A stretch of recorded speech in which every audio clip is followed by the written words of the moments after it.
Tout au long de notre vie, notre corps effectue des tâches et parfois sans qu'on en soit conscient. Pour se maintenir en vie par exemple, il digère de la nourriture que nous mangeons, absorbe de l'eau que nous buvons, lutte contre toute espèce de maladie. Tout ceci n'est possible que si le corps jouit d'une certaine stabilité de ses organes vitaux avec pour chef d'orchestre le cerveau. Jetons un coup d'œil aux principaux organes de notre corps, à leur rôle et fonctionnement. Avant de continuer, abonnez-vous à notre chaîne, poussez un j'aime et partagez la vidéo. Considéré comme chef d'orchestre, le cerveau logé dans la boîte crânienne est le microprocesseur de notre corps. Lui, le goût, la vue ou même le toucher, tout est interprété ici. La parole, la pensée, les mouvements de nos membres sont émis dans notre cerveau. Il contrôle tout ce qui se passe dans notre corps et veille à leur bon fonctionnement.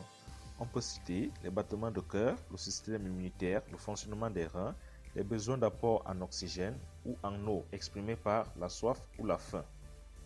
Il est prolongé dans la colonne vertébrale par la moelle épinière et c'est cette dernière qui sert de lien entre le cerveau et tous les autres organes et membres.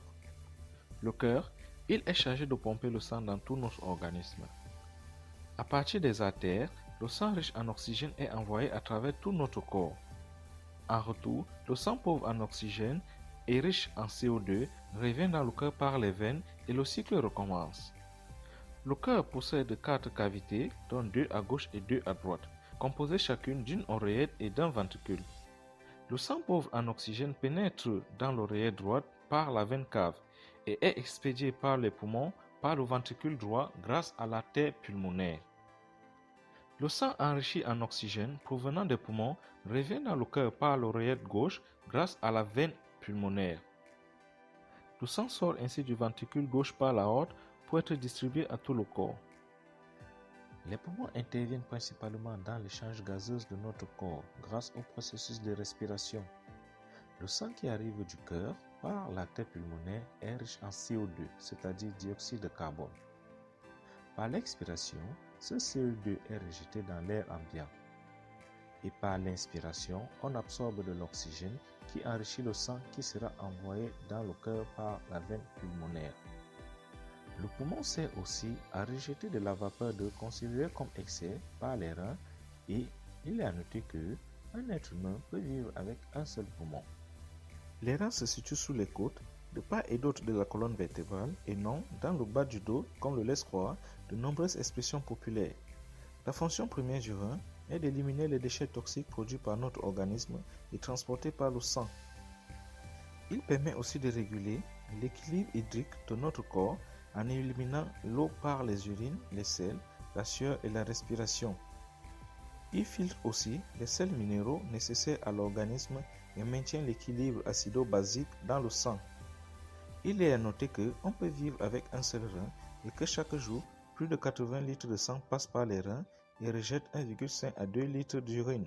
Situés juste au-dessus des reins, les glandes surrénales sont chargées de la sécrétion d'hormones, d'enzymes et de vitamines. La rate intervient particulièrement dans le contrôle des fonctions à bactéries encapsulées. Il s'agit précisément des pneumocoques et les méningocoques. Il joue aussi un rôle dans la régulation de la formation et de la destruction des éléments figurés du sang. On dit donc que la rate est le cimetière des globules rouges. Le foie, organe essentiel à notre vie, est logé dans la cage thoracique. Il assure le métabolisme des glucides, des lipides et des protéines en sécrétant de la bile, élément essentiel à la digestion. Il nous protège contre les hémorragies via le phénomène de coagulation. La vésicule biliaire a pour rôle de stocker la bile produite par le foie. L'estomac a pour rôle principal d'effectuer le processus digestif des aliments mastiqués par la bouche et apportés par l'œsophage. La digestion s'y déroule grâce aux enzymes digestives ainsi que des pepsines et de l'acide chlorhydrique contenu dans les sucs gastriques. Il est à noter que une digestion complète nécessite 3 à 7 heures de temps. L'intestin grêle, faisant suite à l'estomac, il a pour fonction principale de poursuivre la digestion des aliments et surtout l'absorption des nutriments, de l'eau et des sels minéraux. Le pancréas est chargé de sécréter le suc gastrique pour la digestion et sécrète en même temps de l'insuline pour la régulation de la glycémie. La langue joue un rôle très important dans notre organisme. En plus de sa fonction dans l'articulation des mots, la langue se retrouve impliquée dans le processus digestif. En effet, mis à part le fait qu'elle permet d'apprécier le goût des aliments, la langue amorce le processus digestif de certains aliments grâce aux enzymes contenues dans la salive. L'œil. L'œil peut être considéré comme l'appareil photo du corps humain. Cet organe possède une partie optique qui forme une image sur la rétine comme un objectif. La rétine, comme une pellicule, transforme l'image en flux nerveux qui est transmis puis analysé en vision par le cerveau. Nous sommes arrivés au terme de notre vidéo et merci de l'avoir suivi jusqu'à la fin. Les organes qui concernent la reproduction seront abordés dans une prochaine vidéo. Entre-temps, portez-vous bien. Merci.